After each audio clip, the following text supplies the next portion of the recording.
Baik, bismillah. Assalamualaikum warahmatullahi wabarakatuh.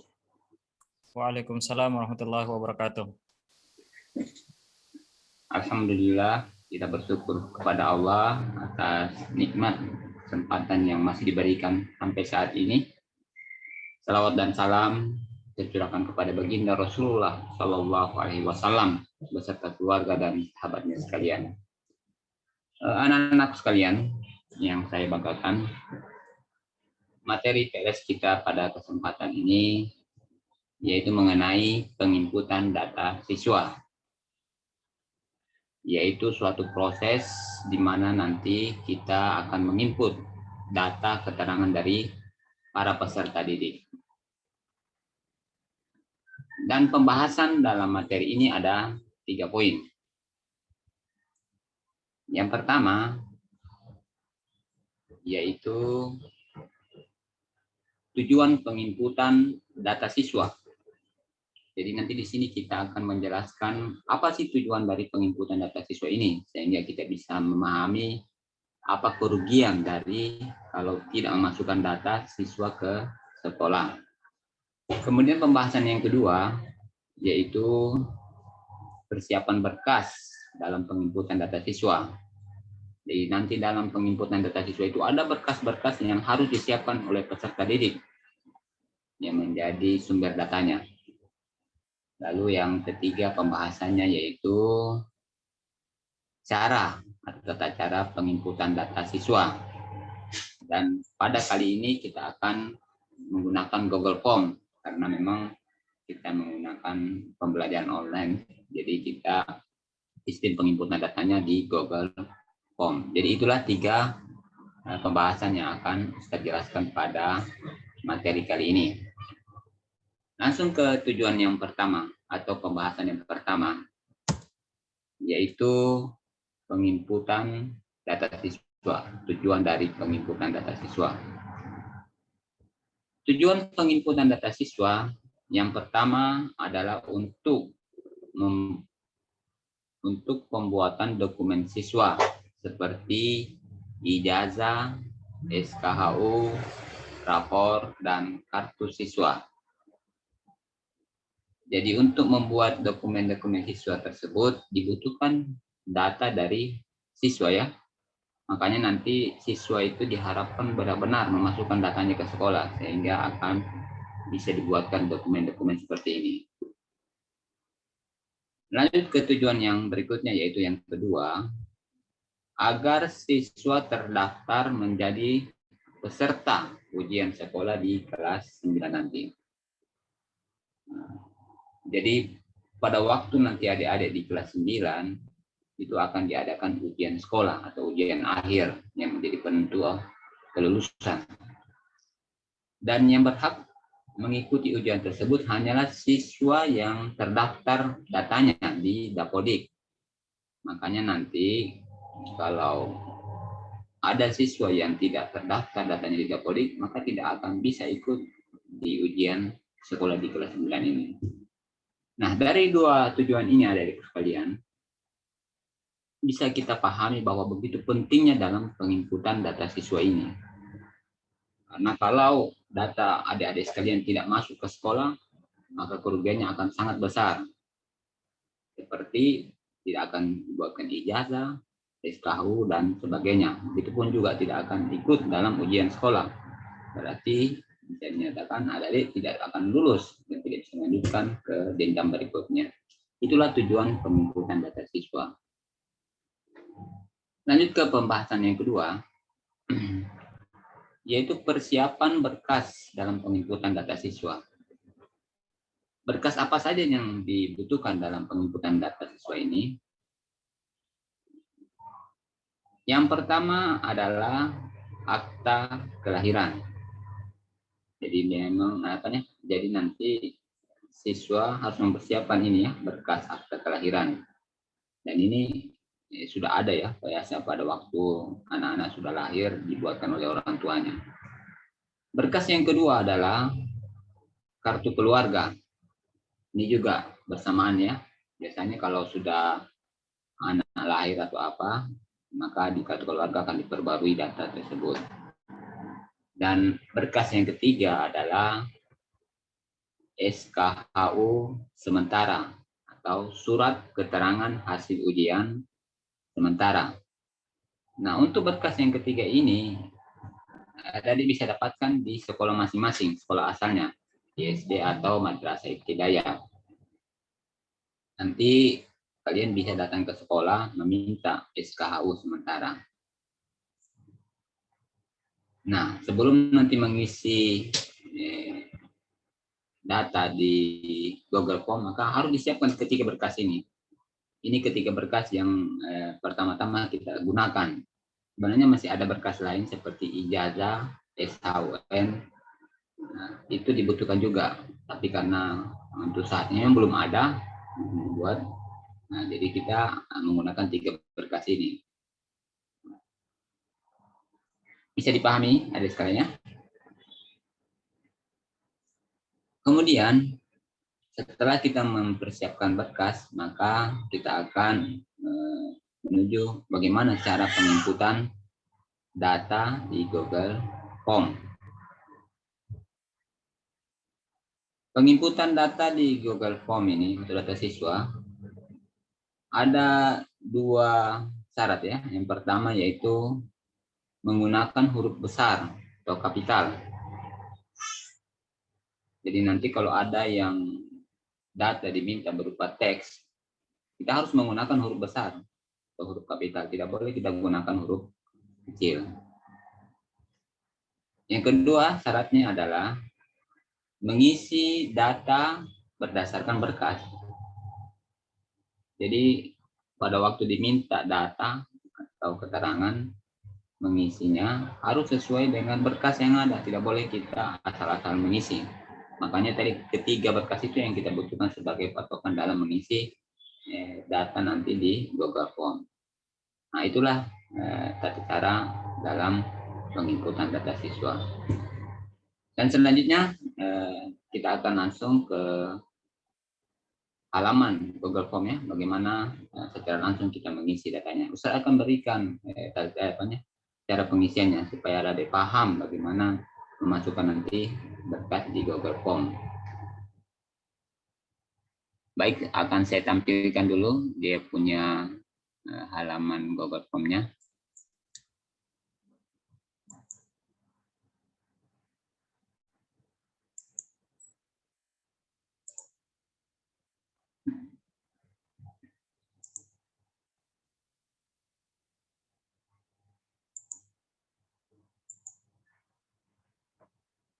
Baik, ini halaman Google Form yang sudah Ustaz buka ya. Nanti akan dibagikan kepada adik-adik sekalian. Bagaimana terlihat jelas ini? Dia punya tampilan? Jelas, Tad, jelas. Ya, baik. Kalau begitu saya lanjut ya. Jadi tadi sudah dibahas semua ya bagaimana persiapan-persiapannya, tujuan-tujuannya ya. Nah, selanjutnya kita akan mengisi data di Google Form ini. Jadi di sini nanti tugas adik-adik dan didampingi oleh orang tua ya dalam mengisinya supaya betul-betul data itu terisi dengan benar. Karena kalau terjadi kesalahan pengisian data, maka itu juga akan merugikan adik-adik sendiri. Setelah kita membuka link Google Form, maka akan tampil seperti ini data-data yang diminta. Yang dimulai dari kelas. Jadi nanti di awal ini kita harus mengisi atau memilih salah satu kelas ini. Jadi kalau adik-adik berada di kelas 7A, silakan pilih 7A. Kalau 7B, 7B, C, 7C, ataupun 7D. Tinggal dipilih satunya. Saya beri contoh 7A ya. Maka akan berubah warnanya menjadi seperti ini, warna biru tua. Berarti sudah terpilih. Kemudian lanjut ke nama lengkap. Nama lengkap sini ada bisa lihat ada tulisannya keterangan di sini, lihat di akta kelahiran ya, kelahiran. Jadi mengisi nama di sini huruf itu sesuai dengan yang ada di, maksudnya nama ya, teks itu yang sesuai ada di akta kelahiran. Dan tadi persyaratannya itu menggunakan huruf besar atau kapital. Saya beri contoh nama Abdullah. Jadi kalau Abdullah seperti ini keliru ya. Kelirunya di mana? Karena dia menggunakan huruf kecil. Jadi gunakan huruf besar. Aktifkan dulu huruf besarnya, yaitu kemudian diketik Abdullah. Ya, seperti ini salah satu contoh ya penulisan nama. Abdullahnya harus benar-benar sesuai dengan akte kelahiran. Seperti itu ya. Jadi nama lengkapnya kalau ada Abdullah, kemudian ada tambahannya lagi, ya silakan sesuai, pokoknya sama dengan yang ada di akte kelahiran. Kalau sudah, kita masuk ke pertanyaan berikutnya, yaitu nama panggilan. Nama panggilannya mungkin dipanggil Abdi. Ya, biasanya ada nama panggilan. Kalau memang tidak ada panggilannya, mungkin sama juga nih Abdullah, boleh. Ini keterangannya tanyakan saja sama orang tua. Biasanya orang tua punya nama panggilan yang diberikan kepada kita ya. Lanjut ke berikutnya, yaitu jenis kelamin. Nah, jenis kelamin sudah jelas ini ya, tinggal memilih laki-laki perempuan. Karena di sini saya beri contoh nama Abdullah, tentu jenis kelaminnya adalah laki-laki. Oke, berarti ini sudah terpilih karena sudah ada perubahan warna di bulatan ini. Berikutnya adalah NISN, yaitu nomor induk siswa nasional. Di mana kita bisa mendapatkan nomor induk siswa nasionalnya? Ini ada keterangannya. Lihat di SKHU sementara. Nah, jadi tadi itu ada di SKHU sementara. Itu bisa kita ketikkan. Nah, kalau tidak ada di situ, bisa ditanyakan pada operator sekolah. Kita datang ke sekolah meminta SKHU itu. Ya, operator sekolah sudah tahu itu bagaimana prosedur meminta NISN. Nah, NISN ini terdiri dari 10 angka ya. Saya beri contoh saja sini. 1, 2, 3, 4, 5, 6, 7, 8, 9, 10. Ya, jadi dia 10 angka. Kalau 9 angka, seperti ini keterangannya. Nah, ini ada tulisannya sini, wajib diisi 10 digit ya. Berarti pengisian kita masih keliru. Di sini masih ada 9 digit. Maka tambahkan lagi 1 digit. Nah, seperti itu, 10 digit baru bisa dia masuk ya, terinput dengan benar. Ini hanya contoh ya, contoh dari 10 digit NISN. Ini nanti kalau memasukkan NISN di sini, adik-adik harus menghitungnya berapa angka, harus 10 ya, tidak boleh lebih, tidak boleh kurang. Lanjut ke nomor peserta ujian. Nomor peserta ujian ini sama, itu juga ada di SKHU ya. Lihat di SKHU sementara. Kalau tidak ada, bisa ditanyakan ke operator sekolah. Nah, dimasukkan SKHU, yaitu nomor peserta ujian. Nomor peserta ujian itu biasa terdiri dari 16 sampai 20 digit ya. Berbeda-beda, nanti tinggal dilihat di SKHU-nya. Saya beri contoh di sini. SKHU-nya nomornya seperti ini ya.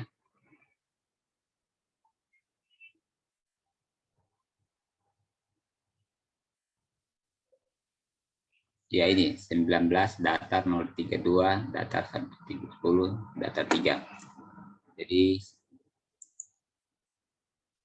ini ada seperti ini 19 datar 130 datar 022 datar 3. Ya, seperti itu. Ini nanti ada mengisinya sesuai dengan apa yang ada di SKHU sementara. Nah, setelah nomor peserta ujian diisi, kemudian NIK. NIK itu adalah nomor induk kependudukan. Di mana kita bisa mendapatkan NIK ini? Lihat di kartu keluarga. Jadi di kartu keluarga itu ada NIK. NIK ini terdiri dari 16 angka ya. Jadi tertulis ini wajib diisi 16 digit. Jadi saya beri contoh saya sini 1, 2, 3, 4, 5, 6, 7, 8, 9, 0. 1, 2, 3, 4, 5, 6. Ya, seperti itu. Kalau sudah lengkap maka nanti tulisan merah akan hilang. Dan nanti ada yang mengisinya berdasarkan di kartu keluarga. Cari namanya, kemudian ada nanti nicknya situ ya, sejajar. Lanjut ke tempat lahir. Tempat lahir berarti nama tempat lahir. Ingat, kalau dia berkonteks harus huruf besar. Dari contoh Palu, lahir di Palu. Ya, kalau sudah ke tanggal lahir. Tanggal lahir ini cara mengisinya yaitu mengklik ikon yang ini ya, kayak warna kalender ini, gambar kalender. Nah, akan muncul seperti ini. Nah, yang pertama kita pilih adalah tahunnya. Cara memilih tahunnya, klik segitiga kecil yang ada di atas ini. Kemudian tinggal di kursor. Lihat tahun berapa adik lahir. Umpamanya ada yang lahir tahun 2003. Nah, setelah 2003 terpilih, pilih bulannya. Bulan berapa? Umpamanya bulan Mei. Iya. Setelah kita untuk dia punya terpilih bulannya, nah, angka terakhir yaitu tanggalnya. Tanggal berapa lahirnya? Umpamanya tanggal 9. Nah, maka jadilah seperti datanya. Tanggal 9, bulan 5, tahun 2003. Kalau sudah, lanjut lagi ke nomor registrasi akta kelahiran. Jadi registrasi ya, kurang lengkap tulisannya. Ini bisa dilihat di akta kelahiran. Jadi tinggal dimasukkan ya. Sekian, sekian, sekian. Nah, ini saya beri contoh saja 1, 2, 3, 4, 5. Oke. Lanjut berkebutuhan khusus. Nah, apakah berkebutuhan khusus? Ini ada berupa pilihan ya yang sudah jadi. Jadi tinggal dipilih saja. Tidak diketik, tinggal dipilih. Nah, untuk menentukannya ini ya itu tanyakan sama orang tua atau wali. Jadi orang tua atau wali yang lebih tahu apakah kita berkebutuhan khusus atau tidak. Nah, kalau memang kita tidak berkebutuhan khusus maka pilih sini tidak. Kalau ada silakan pilih salah satunya di sini ya. Ini ada beberapa pilihan. Oke, kita beri contoh tidak aja. Ya. Berarti sudah selesai ya. Nah, ini tidak kalah pentingnya yaitu alamat jalan. Di sini banyak keliru ya, banyak keliru dalam mengisi alamat jalan. Jadi yang dimaksud adalah mengetik nama jalannya. Kadang ada yang memasukkan data itu langsung saja nama desanya, nama daerahnya seperti kampung gitu ya, tidak ada nama jalan. Jadi dia dahulu nama jalan, umpamanya Jalan Jati. Kemudian nomor rumah, nomor 58. Seperti itu ya, dia punya pengisiannya. Jadi nama jalannya. Oke. Berikutnya adalah RT. RT ini bisa didapat atau dilihat di kartu keluarga. Ya, kartu keluarga. Jadi alamat jalan juga ada di kartu keluarga biasanya tercantum itu. Kita umpamanya RT-nya RT 2. Begitupun RW-nya RW 4. Nanti lihat di kartu keluarga masing-masing, ada di situ ya. Kelurahan atau desa, itu juga ada di kartu keluarga. Jadi kelurahannya umpamanya Tapanjuka. Kecamatannya Tatanga. Ingat huruf besar ya, Tatanga. Berikutnya kabupaten atau kota. Jadi kita karena berada di Kota Palu. Dan lanjut provinsi Sulawesi. Deposnya tinggal diisi yang berada di kartu keluarga, umpamanya saya ketik seperti ini ya contohnya. Jadi ini jelas ya, semua berada di kartu keluarga yang data-data alamat ini, mulai dari alamat jalan sampai provinsinya, kode posnya. Berikutnya ada sekalian, yaitu tempat tinggal. Ini ada pilihan ya, tempat tinggalnya sini pilihannya yaitu bersama orang tua, bersama wali, atau tinggal di kos, di asrama, atau panti asuhan ya. Tinggal pilih sesuai dengan keadaan ada masing-masing. Saya beri contoh, kita pilih tinggalnya bersama orang tua. Nah, kalau sudah tulisannya seperti ini berarti sudah terpilih. Lanjut moda transportasi. Artinya apa yang digunakan untuk sampai ke sekolah. Apakah jalan kaki, menggunakan kendaraan pribadi, kendaraan umum, atau yang lainnya. Oke, nanti tinggal dipilih sesuaikan dengan keadaan masing-masing. Saya pilih sini kendaraan pribadi ya, karena umum rata-ratanya menggunakan kendaraan pribadi kalau diantar dengan motor atau mobil. Lanjut, Data selanjutnya yaitu jarak ke sekolah. Pilihannya hanya dua. Apakah jarak, maksudnya jarak dari rumah ke sekolah. Tinggal diperkirakan kira-kira berapa ya jaraknya. Kalau umpamanya jaraknya kurang dari 1 km, maka pilih yang pertama ini. Nah, kalau dia lebih dari 1 km, maka pilih yang kedua ini. Ya, saya pilih yang kedua ya, karena menggunakan kendaraan biasanya jauh sih jaraknya.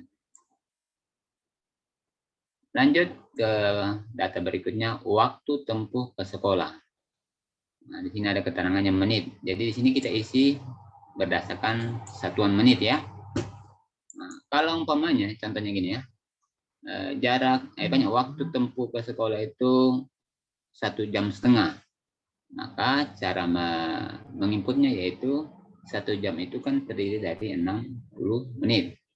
Kemudian setengah jam 30, berarti totalnya adalah 90 menit. Diisi seperti itu ya. Oke. Jadi berdasarkan satuan menit. Berikutnya adalah anak ke.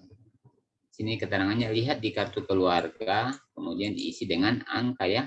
Jangan diisi dengan tulisan, maunya anak ke-5 tulisnya, bukan ya. Tapi diisi dengan angka. Jadi kita bisa lihat kita itu anak keberapa di kartu keluarga. Saya beri contoh anak ke-2. Berarti tulisannya 2 gini. Jangan tulis 2 seperti ini. Ya. Nah, itu dia bilang. Keterangannya harus berupa angka. Ya. Jadi 2. Gitu ya, bukan tulisan.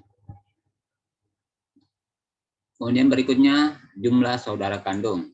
Nah, tanyakan orang tua atau kemudian diisi dengan angka. Bisa dilihat juga di kartu keluarga. Kalau main jumlah saudara kandung itu artinya jumlah saudara kita di luar dari kita ya. Makanya taruhnya 4. Berarti semuanya kita ini berlima dengan saya. 4 saudara kandung saya. Lanjut jumlah saudara tiri. Kalau ada, kalau tidak ada maka cara mengisinya bukan berarti dikosongkan ya. Harus diisi. Isinya angka 0 gitu. Ya, tulis 0. Karena dia kalau tidak diisi begini, maka keterangannya itu seperti ini. Pertanyaan ini wajib diisi. Diisi dengan angka 0. Begitupun juga saudara angkat kalau tidak ada isi dengan 0. Berikutnya adalah bahasa sehari-hari. Jadi pilihannya ada 2. Yang pertama adalah Indonesia. Kalau memang sehari-hari digunakan itu bahasa Indonesia, maka pilih bahasa Indonesia. Kalau yang digunakan sehari-hari bahasa lain selain Indonesia, ini yang paling sering, di sini harus dituliskan bahasa apa. Namanya bahasa Kaili, ya, seperti ini. Atau bahasa yang lain ya. Beri contoh sini, pilih bahasa Indonesia ya. Oke. Data selanjutnya yaitu tinggi badan.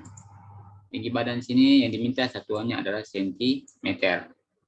Jadi nanti cara mengetahuinya tanyakan sama orang tua. Kalau memang orang tua sudah tahu. Kalau belum ditahu tinggi badannya, ya tinggal diukur saja berapa tinggi badannya ya. Jadi pakai satuan sentimeter. Rata-rata biasanya kalau anak SMP 140 sampai 170 kurang lebih di situ ya. Kita pakai 150 lah meter. Tulis saja angkanya, tidak usah ditulis sentimeternya ya. Jadi angka saja ditulis. Oke. Berikutnya berat badan. Berat badan satuannya ini kilogram. Kilogram. Jadi saya beri contoh berat badannya yaitu 57. Seperti itu ya, 57 kilogram. Jadi tidak usah ada yang koma-koma. Kalau ada koma tinggal dibulatkan saja ya. Namanya 57,3 berarti bulatkan saja 57. Kalau 57,9 berarti menjadi 58. Di sini angkanya dibulatkan ya. Tidak usah pakai koma. Nah, ya, kalau sudah selesai, berikutnya yaitu status siswa. Nah, status siswa sini dua pilihan, siswa baru atau pindahan. Nah, kalau memang kita ini siswa baru, maka pilih nih siswa baru. Seperti itu. Lanjut, nama sekolah asal. Ya, nama sekolah asal yang dimaksud di sini adalah sekolah SD atau MI Madrasah Ibtidaiyah. Jadi disebutkan nama sekolahnya, dituliskan ya, bukan sebutkan, dituliskan di sini. Saya beri contoh SDN 1 Palu. Berarti itu penulisannya huruf kapital ya. Jadi SDN 1 Palu. Tulis lengkap ya. SDN 1 Palu.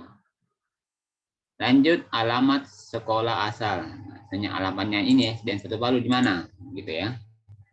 Nah, yang pertama diminta adalah provinsinya. Nah, provinsinya di mana? Ya, Sulawesi Tengah. Sulawesi. Seperti itu. Jadi alamat sekolah sini ada beberapa data yang diminta. Tinggal lihat keterangannya. Yang pertama ini provinsi, isikan nama provinsi. Kemudian yang kedua alamat sekolah asal kabupaten atau kota. Jadi kita isi Palu. Yang berikutnya adalah kecamatan. Ini kecamatannya Palu Timur. Ya. Nah, jadi ini data sudah sampai di akhir ya. Ada tulisan yang berikutnya, berarti data untuk tahap pertamanya sudah selesai. Nah, kita bisa lihat datanya sudah terisi lengkap dari awal ini yang paling atas. Nah,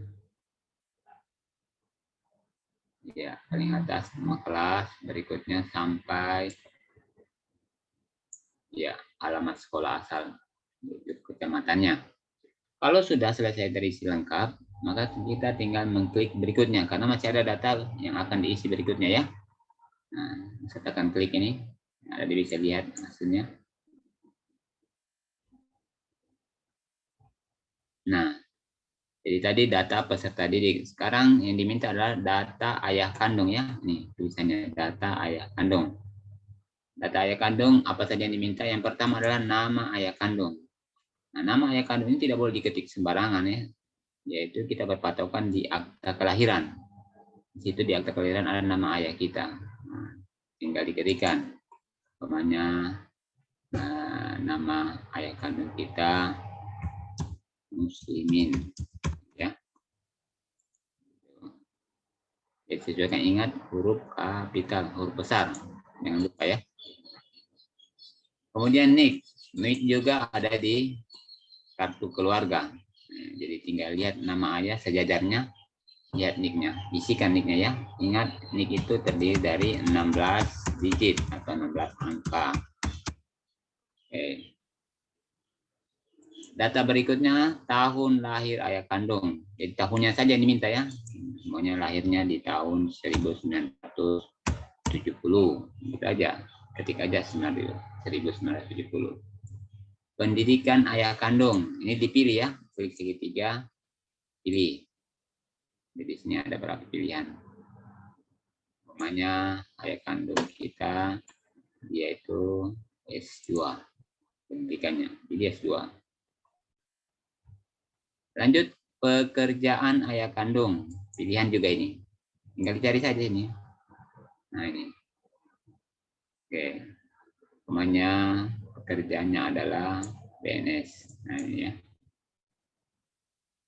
Dan yang terakhir di data ayah kandung ini yaitu penghasilannya. Di semacam gaji lah atau apa. Sesuaikan dengan apa yang diminta di sini ya. Namanya sini ya 2 juta sampai 4 juta lebih ya, 4 juta atau 5 juta ini. Kalau sudah terisi lengkap data ayah kandung, kita langsung mengklik berikutnya lagi, karena berarti masih ada data yang akan diisi ya. Oke, saya klik berikutnya. Berarti di sini lagi diminta data ibu kandung. Ya, pertanyaan kurang lebih sama ya. Namanya siapa? Ini namanya ibunya ini Yati. Ya. NIK-nya 16 digit. Dia di kartu keluarga ya. Kemudian tahun lahirnya 1980. Pendidikannya namanya SMA. Pekerjaannya semuanya wira swasta, penghasilan semuanya lebih dari 2 juta ya. Ya, kalau sudah terisi lengkap begini, kita lanjut ke tahap berikutnya. Klik berikutnya, data wali. Nah, data wali ini biasanya kalau diisi, kalau ada orang tua yang sudah meninggal ya, ini tidak tinggal sama orang tua walinya. Tapi kalau memang orang tuanya masih ada, walinya dikosongkan aja. Ini dikosongkan sini, kembali tidak diisi. Ingat cara mengosongkannya itu mengisi dengan mengetik angka 0 ya, nah, seperti ini. Nah, ini. Untuk nik angka 0-nya 16 ya, karena dia tidak akan terima kalau cuma 1, jadi 16. Nanti hilang tulisan merahnya. Baru kita juga tahun lahir ya, angka 0. Karena kalau di sini pilihannya tidak sekolah ya, pendidikan wali, pekerjaan, tidak bekerja. Itu cara memilihnya, tidak berpenghasilan ya. Berarti yang dimaksud data tidak ada ya, karena orang tua sudah ada datanya. Tapi kalau memang nanti orang tuanya ada yang sudah meninggal, tinggal walinya yang selama ini sama-sama dengan dia, berarti data ini harus diisi sesuai data wali siswa ya. Oke, sudah selesai data wali. Berikutnya yaitu data kontak. Data kontak ini berarti berhubungan dengan nomor-nomor telepon atau nomor HP ya. Yang pertama diminta nomor telepon rumah. Kalau ada nomor telepon rumah isi, tapi kalau tidak ada ketikkan angka 0. Nomor HP siswa juga, kalau umpamanya ada ketikkan namanya 0852 1234 5678 gitu ya. Nah, ini juga ada nomor HP ayah, dimasukkan ya kalau ada. 0821 111 2222. Nah, nomor HP itu umumnya tidak ada, 0 aja. Wali juga nggak ada, 0. Ya. Nah, ini untuk nomor kontak. Jadi diharap nanti ada di sekalian mengisi nomor kontaknya sesuai dengan nomor yang aktif ya. Karena ini akan digunakan untuk konfirmasi terhadap orang tua. Apabila sudah selesai, kita lanjut berikutnya lagi, yaitu upload berkas. Nah, jadi di sini diminta ada di sekalian untuk mengupload berkasnya. Yang 3 tadi itu ya. Yang pertama adalah akta kelahiran. Yang kedua kartu keluarga, yang ketiga SKHU. Caranya itu dengan mengklik di sini, tambahkan file. Jadi kalau sini akta kelahiran, kita minta akta kelahiran ya. Ya, tinggal pilih di mana akta kelahiran itu ada. Dia punya file ya. Bisa beri contoh akta kelahirannya ini. Oke. Kemudian pilih upload. Nah, dia akan proses. Nah, berarti ini kalau sudah ada berwarna merah begini berarti sudah terupload ya. Oke. Kemudian diminta berikutnya kartu keluarga. Nah, pilih kartu keluarga. Kartu keluarganya. Nah, ini kartu keluarganya.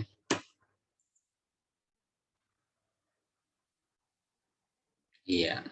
Dan yang berikutnya SKHU. SKHU juga diupload dia punya gambar ya. Nah, ini SKHU-nya.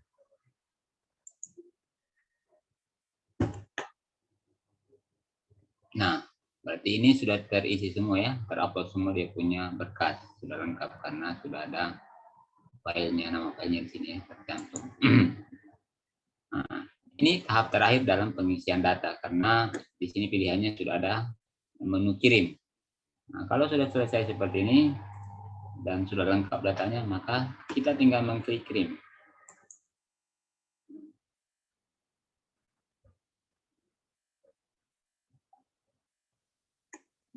Iya, alhamdulillah. Jadi kalau sudah ada pesan seperti ini, jawaban data kita sudah masuk ke Google Form ya, data sheet-nya. Nanti insya Allah akan dikelola oleh bagian administrasi. Nah, anak kalian itulah tata cara atau bagaimana mengisi data peserta didik di Google Form. Mudah-mudahan apa yang tadi saya sampaikan bisa dipahami, dan kalau memang nanti ada yang belum dipahami,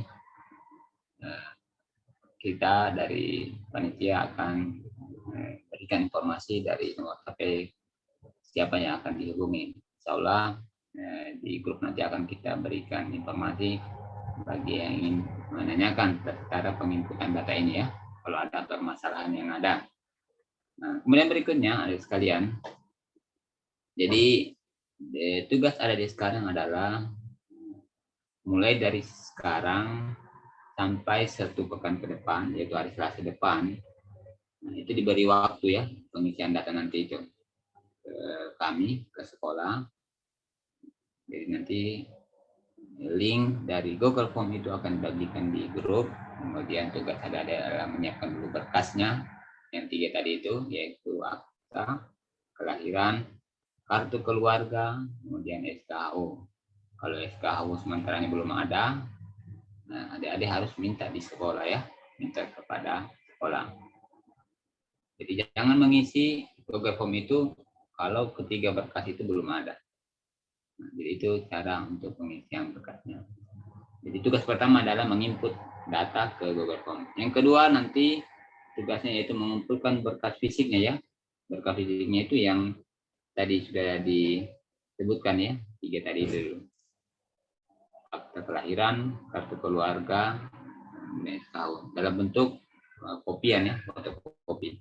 Insya Allah itu akan informasikan juga di grup, karena pengumpulannya kita akan jadwalkan tidak sekaligus ya, sesuai dengan nanti jadwal yang dibuatkan oleh panitia.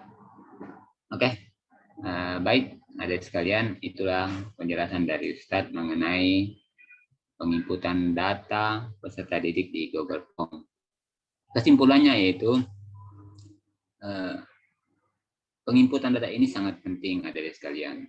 Jadi jangan berharap bahwa kalau saya tidak memasukkan data itu tidak merugikan. Itu salah besar ya. Jadi yang paling membutuhkan ini data adalah siswa, bukan sekolah. Ingat, siswa yang membutuhkan. Karena kalau siswa tidak masukkan datanya ke sekolah, maka yang merugikan adalah siswa itu. Tidak akan dibuatkan ijazah, tidak akan ikut peserta ujian sekolah.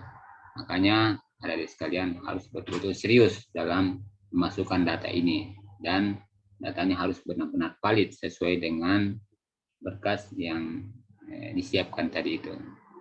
Ya, demikian penyampaian dari saya, semoga bisa dipahami, dan saya ucapkan terima kasih atas perhatiannya. Subhanakallahumma bihamdik, asyhadu an la ilaha illa anta, astaghfiruka wa atubu ilaik. Assalamualaikum warahmatullahi